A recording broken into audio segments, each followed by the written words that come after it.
Hello everyone, welcome to unlock. यहाँ पे हम लॉ के कॉम्प्लेक्स कॉन्सेप्ट्स को इजी तरीके से समझने की कोशिश करते हैं। लेवल 2 में हम समझेंगे फंडामेंटल राइट्स के बारे में। फंडामेंटल राइट्स के अराउंड जितने भी बेसिक क्वेश्चंस हैं, like what is the meaning of fundamental rights कहाँ से आया है, ज़रूरत क्या है, why it is inserted in our constitution, और क्या हम फंडामेंटल राइट्स को वेव कर सकते हैं, ऐसे सारे तमाम सवाल हम इस लेक्चर में समझने की कोशिश करेंगे। Let's start with the very first question, that is what is the meaning of fundamental right. Meaning of fundamental right.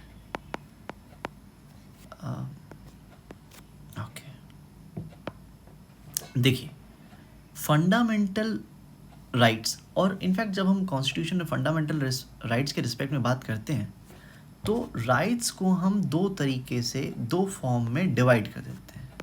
पहला ऑर्डिनरी राइट, आम राइट, और दूसरा है fundamental right, that is FR. Ordinary right ordinary क्यों है? Because ये ordinary law of the land से arise होता है, यानी ये राइट्स जब किसी भी इंडिविजुअल को दिए जाते हैं तो किसी पर्टिकुलर स्टैट्यूट से अराइज होते हैं, ठीक? तो ये ऑर्डिनरी हैं। ऑर्डिनरी इसीलिए हैं क्योंकि कोई तो ऐसा है जो स्पेशल है, and that is constitution. Constitution supreme law of the land है, और जब कोई राइट या सेट ऑफ राइट्स खुद कॉन्स्टिट्यूशन में एनलिस्ट कर दिए जाएं और खुद कॉन्स्टिट्यूशन ऐसे राइट्स को प्रोटेक्ट एंड गारंटी कर रहा हो, तो उन राइट्स का स्टेटस बढ़ जाता है, वो स्पेशल राइट्स हो जाते हैं, फंडामेंटल राइट्स हो जाते हैं। यानी कि ये राइट्स इतने बेसिक हैं ह्यूमन डेवलपमेंट के लिए कि कॉन्स्टिट्यूशन यानी कि supreme law of the land खुद इनको प्रोटेक्ट और गारंटी कर रहा है, ठीक?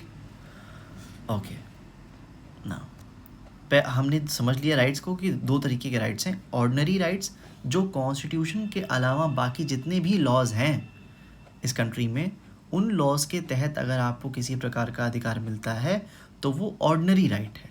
ऑर्डिनरी इसीलिए है क्योंकि कॉन्स्टिट्यूशन स्पेशल पोजीशन होल्ड करता है, वो supreme law of the land है। तो जब कुछ set of rights supreme law of land guarantee कर रहा है और प्रोटेक्ट कर रहा है तो वो फंडामेंटल बन जाते हैं, ठीक? अब हम डेफिनेशन देखते हैं कि क्या हो सकती है। डेफिनेशन फंडामेंटल राइट की क्या है? देखिए फंडामेंटल राइट की डेफिनेशन जब आप कॉन्स्टिट्यूशन में देखने जाएं तो आपको नहीं मिलेगी, क्योंकि कॉन्स्टिट्यूशन में फंडामेंटल राइट डिफाइन ही नहीं है।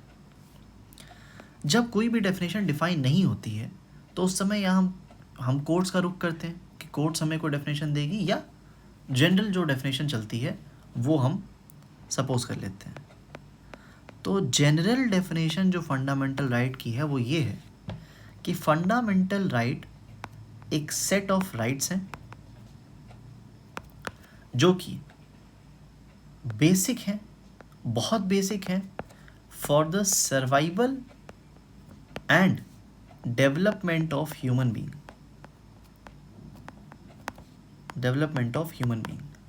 ठीक? ये राइट्स इंडिया के रिस्पेक्ट में अगर हम बात करें तो इंडिया के कॉन्स्टिट्यूशन में ही मेंशन्ड है। कहाँ मेंशन्ड है? पार्ट 3 में, जो कि गवर्न करता है आर्टिकल 12 से लेकर आर्टिकल 35 तक। यानी कि इन कंक्लूजन अगर हम डिफाइन करें तो हम कह सकते हैं कि fundamental rights are the set of rights which are very basic for the survival and development of human beings and are enlisted in part 3 dealing from article 12 to article 35. ये हो गई फंडामेंटल राइट की definition. Next, कि अब fundamental right आया कहाँ से, origin क्या है, डेवलपमेंट क्या है, ये क्वेश्चंस को। तो जब भी हम ओरिजिन और डेवलपमेंट को पढ़ते हैं तो हम बेसिकली समय के हिसाब से बांट लेते हैं। पहला ईयर 1215, दूसरा 1689 और तीसरा 1789। ठीक, 1215 बहुत मेजर डेवलपमेंट है। यहाँ पर मैग्ना कार्टा क्रिएट किया गया था। What is Magna carta and what is the story behind it, short में समझ लेते हैं। देखिए,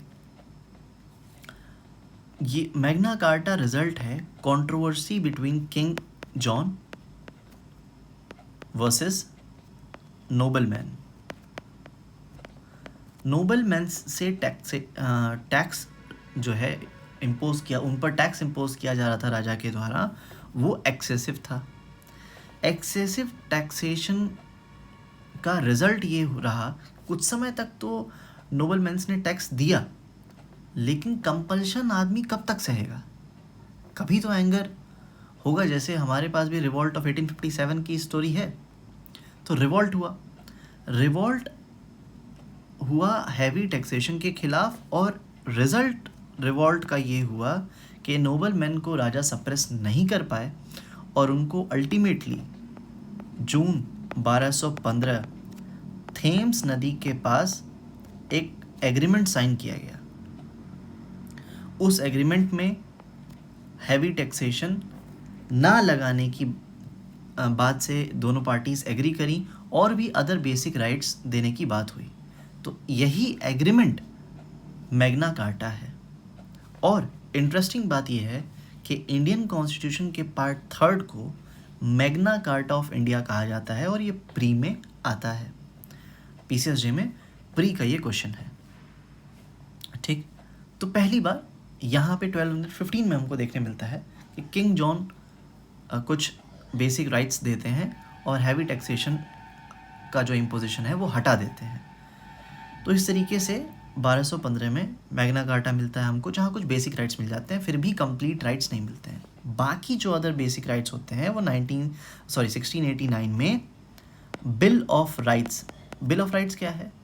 बिल ऑफ राइट्स एक डॉक्यूमेंट है जिसके थ्रू कुछ बेसिक राइट्स को रिकॉग्नाइज किया गया इंग्लैंड में 1689 में। इसके बाद का मेजर डेवलपमेंट हमको देखने मिलता है फ्रांस में। मैं डॉक्यूमेंट का नाम लिख देता हूँ। डॉक्यूमेंट का नाम है declaration of rights of main and citizens. ये भी एक डॉक्यूमेंट है जहाँ बेसिक राइट्स को, तमाम नेचुरल राइट्स को और सेक्रेट राइट्स को, कुछ सेक्रेट राइट्स को रिकॉग्नाइज किया गया। Magna carta bill of rights और फ्रांस के declaration of rights of man and citizens से इंस्पायर होकर अमेरिका ने भी बिल ऑफ राइट्स को इनकॉर्पोरेट किया। लेकिन अमेरिका ने कुछ ऐसा किया जिससे बहुत सारी कंट्रीज इंस्पायर हुई, और इंडिया भी उसमें से एक है। क्या किया? अमेरिका ने बिल ऑफ राइट्स को कॉन्स्टिट्यूशनल स्टेटस दे दिया, यानी कि उन बिल ऑफ राइट्स को कॉन्स्टिट्यूशन में मेंशन कर दिया, supreme law of the land में मेंशन कर दिया।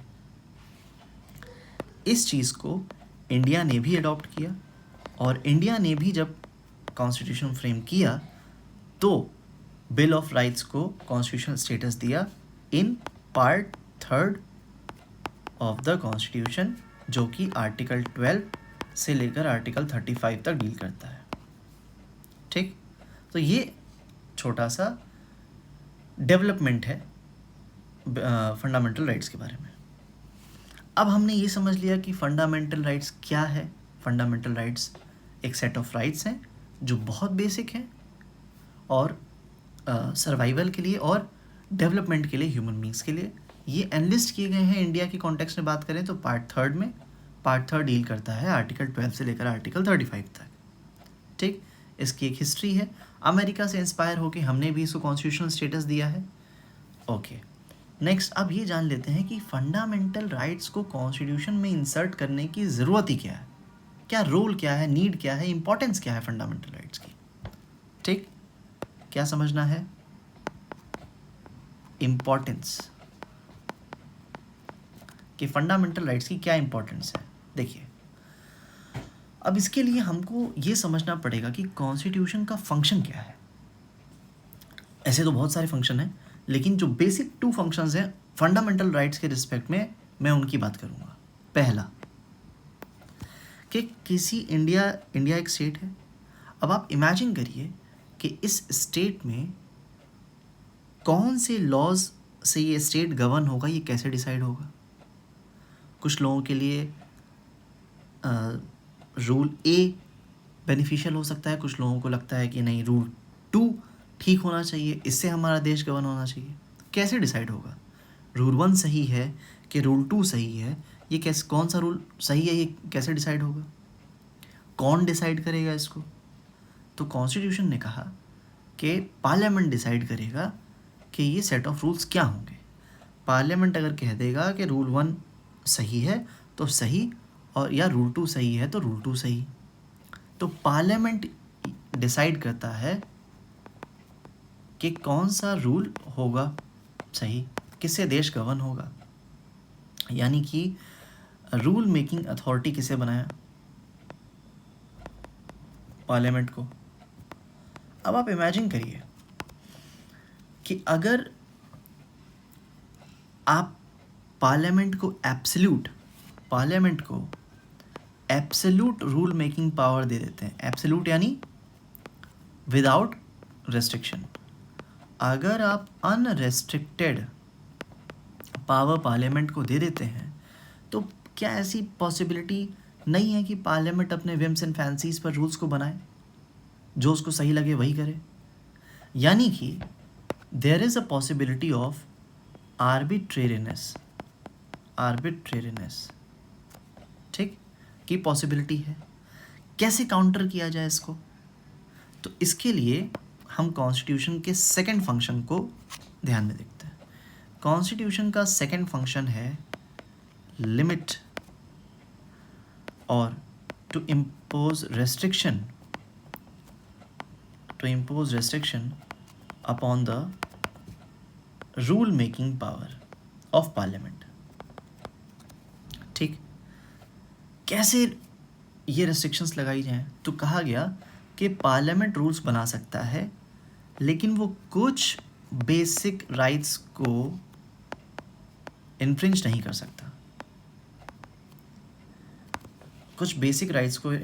सकता, यानी कि इस रिस्पेक्ट में वो वायलेट नहीं कर सकता है इंडिविजुअल के राइट्स को। तो पार्लियामेंट लॉ तो बना सकता है, लेकिन ऐसा कोई भी लॉ नहीं बना सकता जिससे सिटीजन्स के फंडामेंटल राइट का वायलेशन होता हो। और ये चीज़ प्रैक्टिकलिटी में हो, इसके लिए प्रोविज़न क्रिएट कर दिया कि अगर पार्लियामेंट ऐसा कोई भी लॉ बनाती है जो कि सिटीजन्स के फंडामेंटल राइट को वायलेट करता है, तो ऐसा लॉ वॉइड होगा। आप आर्टिकल 13 खोलिए, उसमें आपको दिखाई देगा। और जिस भी सिटीज़न का फंडामेंटल राइट वायलेट होता है, वो सुप्रीम कोर्ट या हाई कोर्ट के पास जा सकता है थ्रू आर्टिकल 32 या आर्टिकल 226। आर्टिकल 226 आपको हाई कोर्ट जाने की इजाज़त देता है, और आर्टिकल 32 आपको Supreme Court, and that too directly, not by way of appeal. ठीक, तो ये हो गई इम्पॉर्टेंस ये है कि अगर फंडामेंटल राइट ना हो तो पार्लियामेंट अपनी विम्स एंड फैंसीज पर रूल मेकिंग करती चली जाएगी, और टायरनी होगी by the organs of government. जो जी में आएगा वो करते रहेंगे। तो आर्बिट्रेरीनेस ना हो, to prevent arbitrariness fundamental rights create किए गए हैं। एग्जाम्पल के तौर पे एनसीईआरटी की आप बुक पढ़ेंगे जब, Indian constitution at work class 11th की, उसके 2 एग्जाम्पल्स हैं जो देकर मैं आपको यहाँ पे थोड़ा और क्लैरिफिकेशन देना चाहूँगा।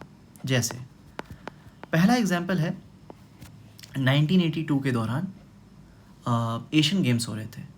एशियन गेम्स में गवर्नमेंट ने कुछ कॉन्ट्रैक्टर्स को इंगेज किया कॉन्ट्रैक्टर्स ने एशियन गेम्स में यहाँ लिख देता हूँ, एशियन गेम्स 1982, कॉन्ट्रैक्टर्स ने कुछ वर्कर्स को हायर किया और उन्हें बहुत ही बुरी वर्किंग कंडीशंस में रखा, पुअर कंडीशंस में, बिना लाइट फैन के, जहाँ उनके रहने का इंतज़ाम किया था, और उनको मिनिमम वेजेस से भी कम में काम कराया। जब ये बात कुछ वहाँ के सोशल साइंटिस्ट के नज़र में आई तो उन्होंने केस किया और आगे चलकर कोर्ट ने डायरेक्शन दिया कि इनको प्रॉपर वर्किंग कंडीशंस प्रोवाइड की जाएं और मिनिमम वेजेस भी दिए जाएं, क्योंकि ये एक्सप्लॉयटेशन है और एक्सप्लॉयटेशन मतलब फंडामेंटल राइट है, फंडामेंटल राइट अगेंस्ट एक्सप्लॉयटेशन। तो कोर्ट्स ने उनको कोर्ट से राहत मिली। अब आप इमेजिन करिए, अगर फंडामेंटल राइट अगेंस्ट एक्सप्लॉयटेशन होता ही नहीं तो कोई भी इंसान किसी लेबर से कम पैसे में या बिना पैसे दिए काम कराएगा और जानवर जैसे बंद कमरे में रखेगा जहाँ इंसान रह ना सके। हमें तो एक बेसिक इन्वायरमेंट की ज़रूरत है ना, साफ़ हवा, पानी, बिजली तो सबको चाहिए। आप जानवर जैसे बाड़े में रहते हैं उस तरीके से इंसान को नहीं रख सकते, है ना। लेकिन ये चीज़ पॉसिबल नहीं होती अगर फंडामेंटल राइट्स अगेंस्ट एक्सप्लॉयटेशन ना होता। दूसरा एग्जाम्पल है मशाल का। मशाल एक आदमी था जिसकी एज 23 ईयर्स की थी। उसको पुलिस अरेस्ट करती है 23 साल की उम्र में ग्रीवियस इंजरी करने के आरोप में। आगे जाके पता चलता है कि that person is not fit for trial. क्यों? क्योंकि वो मेडिकली अनसाउंड था। ट्रीटमेंट के लिए हॉस्पिटल भेजा जाता है, हॉस्पिटल में ट्रीटमेंट कंप्लीट हो जाता है और हॉस्पिटल वाले लेटर लिखते हैं जेल अथॉरिटीज़ को कि साहब now that person is fit for trial. Government का कोई रिप्लाई नहीं आता है और 77 ईयर्स की एज में मशाल को रिलीज़ किया जाता है। आप ये समझिए, 23 साल का लड़का इग्नोरेंस की वजह से, स्पीडी एंड फेयर ट्रायल ना होने की वजह से 77 साल की उम्र में जेल से बाहर आता है। अब किस तरीके से, सपोज करिए कि अगर वो लड़का सिंगल चाइल्ड होगा तो उनके माँ बाप को किसने सहारा दिया होगा? अगर वो पुअर कंडीशंस में है, अगर वो इकोनॉमिकली वेल्दी नहीं है तो किसने भरण पोषण किया होगा? वो लड़के की खुद की ज़िंदगी ख़त्म हो गई अगर स्पीडी ट्रायल होता और सज़ा मिलती। और ग्रीवियस इंजरीज के लिए कितनी ही सज़ा है? 3 साल। अगर मतलब ग्रीवियस हार्ट की हम बात करें, और ऑब्वियसली ये बाहर का एग्जांपल है तो सज़ा नहीं पता, लेकिन बहुत ज़्यादा सज़ा नहीं होगी तो वो कंप्लीट करके आ सकते थे। बट इनके right to life and liberty जो हमारे यहाँ इंडियन कॉन्स्टिट्यूशन में आर्टिकल 21 में दिया गया है, उसका वायलेशन हुआ, क्योंकि लाइफ एंड लिबर्टी का ही इंटीग्रल पार्ट है स्पीडी एंड फेयर ट्रायल, जो कि मशाल को नहीं मिला। आप सोचिए, अगर ये राइट्स इन्फोर्स कर दिए जाते, सही तरीके से प्रैक्टिस में ये राइट्स इन्फोर्स किए गए होते, तो इस लड़के की ज़िंदगी और इससे जुड़े हुए लोगों की ज़िंदगी ख़राब ना होती। तो आप समझिए कि कितना इम्पॉर्टेंट है किसी इंसान के लाइफ के लिए फंडामेंटल राइट्स। अगर फंडामेंटल राइट्स ना हों या फंडामेंटल राइट्स हों और इन प्रैक्टिस एक्सरसाइज ना किए जाएं तो इंसान की पूरी ज़िंदगी ख़राब हो सकती है। ये दोनों एग्जांपल्स देख के हमको ये बात बहुत क्लियरली समझ में आ गई। तो अभी तक हमने क्या पढ़ लिया? फंडामेंटल राइट क्या है, फंडामेंटल राइट्स की ओरिजिन एंड डेवलपमेंट क्या है, और फंडामेंटल राइट्स की इंपॉर्टेंस क्या है। फंडामेंटल राइट्स की इंपॉर्टेंस यही है कि फंडामेंटल राइट्स अगर ना हो तो स्टेट्स आर्बिट्रेरी एक्ट कर सकती हैं, पार्लियामेंट और लॉ मेकिंग बॉडीज़ जो गवर्नमेंट बॉडीज़ हैं वो आर्बिट्रेरली एक्ट कर सकती हैं। वो आर्बिट्रेरली एक्ट ना करें, अपने विम्स एंड फैंसीज़ पर एक्ट ना करें। इसके लिए फंडामेंटल राइट्स की गारंटी इंडिविजुअल्स के लिए इम्पॉर्टेंट है।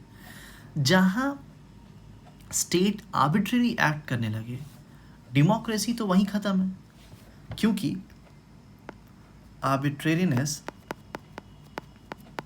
is antithesis to democracy। अगर आर्बिट्रेरीनेस ही चलानी थी तो मोनार्की में करते, वो तो हम पहले भी वहाँ पे कर रहे थे, राजा की ही सुन रहे थे, है ना। डेमोक्रेसी में हम किस लिए आए हैं? अगर आप डेमोक्रेसी में देखें तो डेमोक्रेटिक सेटअप में जो भी रूल्स बन रहे हैं वो जनता ही बना रही है, वाइडर पर्सपेक्टिव में, क्योंकि जनता एक रिप्रेजेंटेटिव को चुनती है, जो रिप्रेजेंटेटिव आगे जाकर जनता के हित के लिए लॉज बनाता है। तो अल्टीमेटली जो रूल्स बनाए जा रहे हैं वो जनता बना रही है ना। तो यहाँ पे आर्बिट्रेरियसनेस क्या है?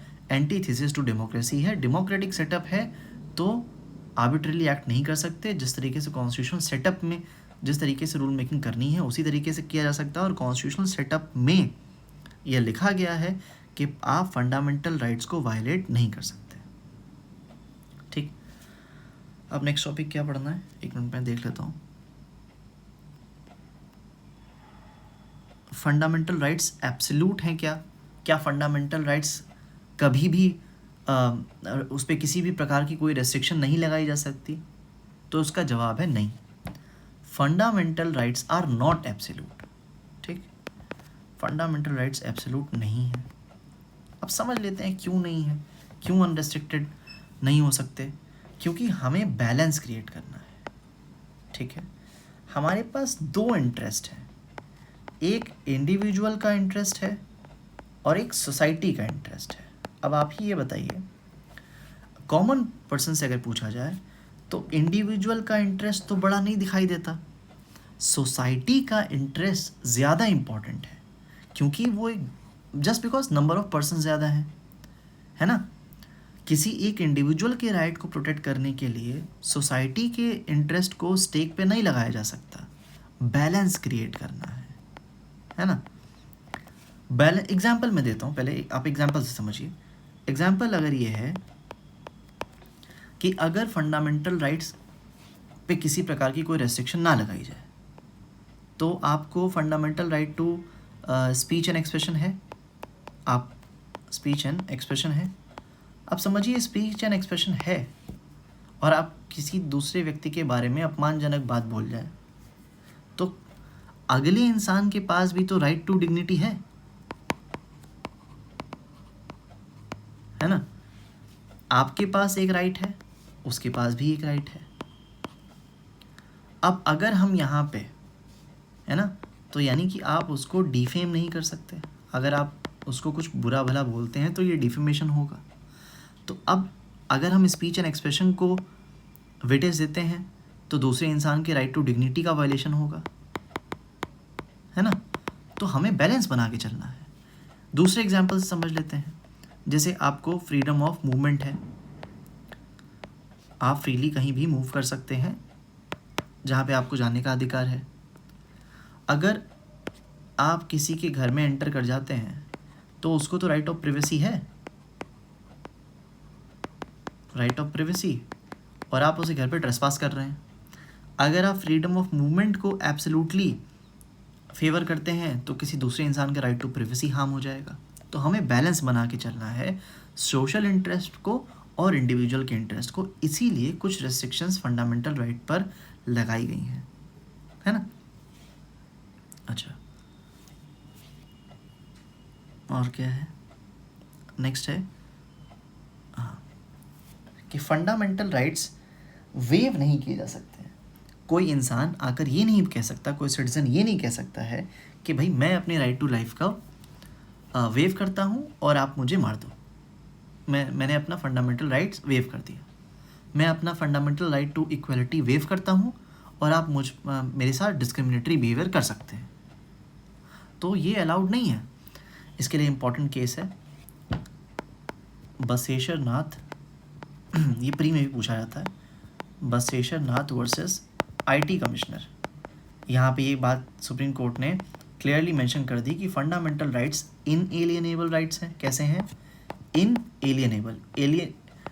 इसका मतलब एलिएनेबिलिटी का मतलब होता है ट्रांसफ़र करना, और इनएलिएनेबल का मतलब होता है नॉन ट्रांसफरेबल। आप इनको ट्रांसफ़र नहीं कर सकते या वेव नहीं कर सकते। ठीक, तो बशेश्वर नाथ वर्सेस आईटी कमिश्नर। दो केस और इम्पॉर्टेंट है। पहला ए के गोपालन का, और दूसरा मनिका गांधी का। मनिका गांधी का केस जब हम इम्पोर्टेंस ऑफ फंडामेंटल राइट को पढ़ते हैं या उसके बारे में आंसर लिखते हैं तो उस समय इम्पोर्टेंट है।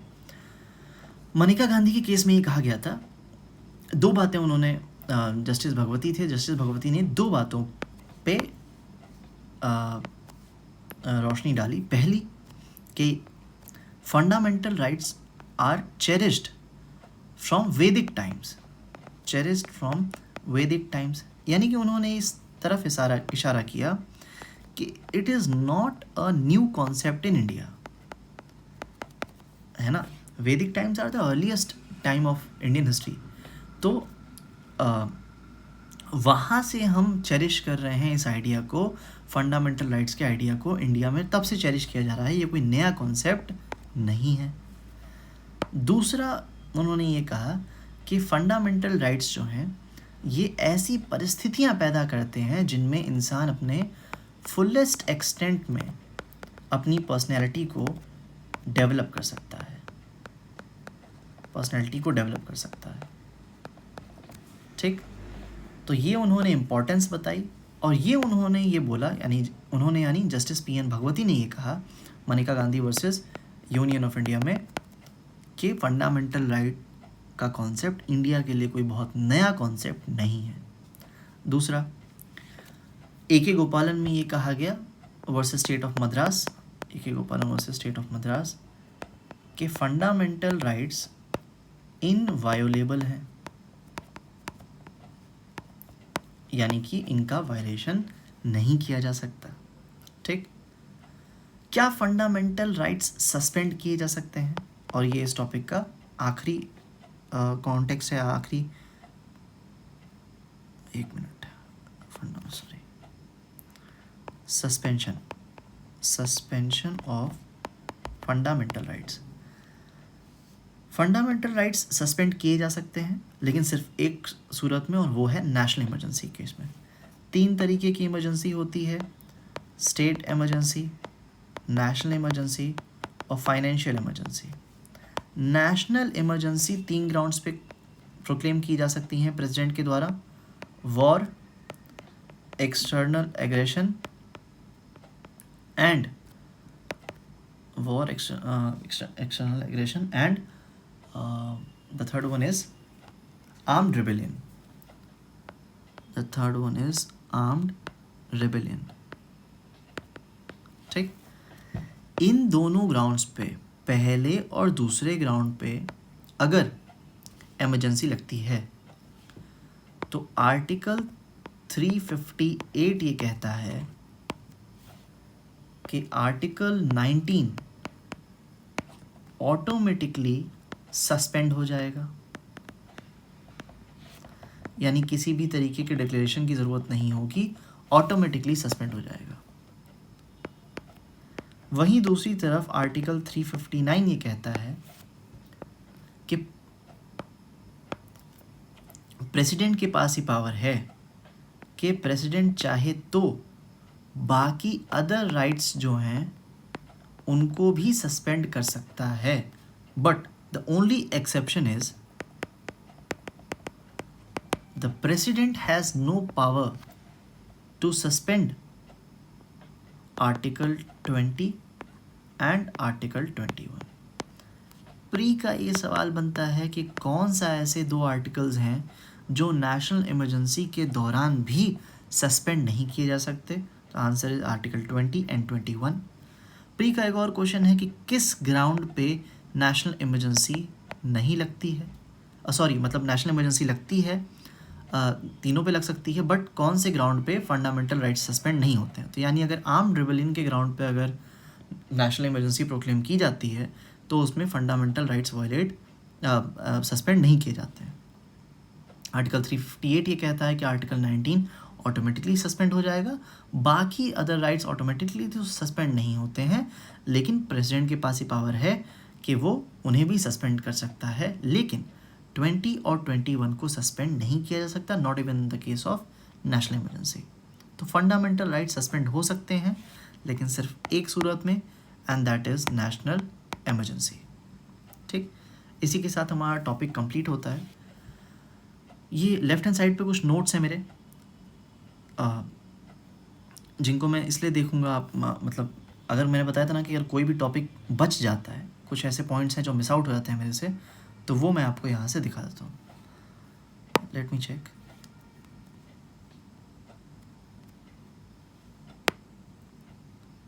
अब मीनिंग है, बेसिक राइट है, हम पढ़ चुके हैं, और ओवरऑल डेवलपमेंट के लिए इम्पोर्टेंट हम पढ़ चुके हैं। इनएलिएनेबल है, ट्रांसफ़र नहीं कर सकते। ओरिजिन एंड डेवलपमेंट में मैग्ना कार्टा हो गया, बिल ऑफ राइट्स हो गए, डिक्लेरेशन हमने पढ़ लिया। हमने ये भी पढ़ लिया कि कॉन्स्टिट्यूशनल स्टेटस दिया गया है फर्स्ट टाइम किसी फंडामेंटल राइट को। नीड एंड इम्पॉर्टेंस के सेक्शन में हमने ये पढ़ा कि फंडामेंटल राइट इम्पॉर्टेंट है ताकि हम आर्बिट्रेरी एक्ट से बच सकें, और ये प्रोटेक्ट और गारंटी किया गया है कॉन्स्टिट्यूशन के द्वारा। फंडामेंटल राइट्स बेसिक वैल्यूज़ हैं जो वैदिक टाइम से इंडिया में चेरिश किए जा रहे हैं, और ये ऐसी परिस्थितियाँ डेवलप करते हैं जहाँ इंसान अपनी पर्सनैलिटी को फुलेस्ट एक्सटेंट तक डेवलप कर सकता है। Manika Gandhi versus union of India, a very important case for pre. Fundamental rights absolute नहीं है, इन पे रेस्ट्रिक्शंस इम्पोज की जा सकती हैं in order to create a balance. Individual rights और सोशल इंटरेस्ट के मध्य बैलेंस बनाना है। ए.के. गोपालन में भी सुप्रीम कोर्ट ने ये कहा कि एब्सोल्यूट और अनकंट्रोल्ड लिबर्टी जैसी कोई चीज़ नहीं है। ऐसी कोई चीज़ अगर होगी तो अनार्की और डिसऑर्डर होगा। कैसे होगा, ये मैंने आपको फ्रीडम ऑफ मूवमेंट और स्पीच एंड एक्सप्रेशन का एग्जाम्पल देके समझाया। क्या फंडामेंटल राइट्स वेव किए जा सकते हैं? नहीं किए जा सकते हैं। Important case often asked in preliminary examinations, Bashishth Nath versus IT commissioner, that is income tax commissioner.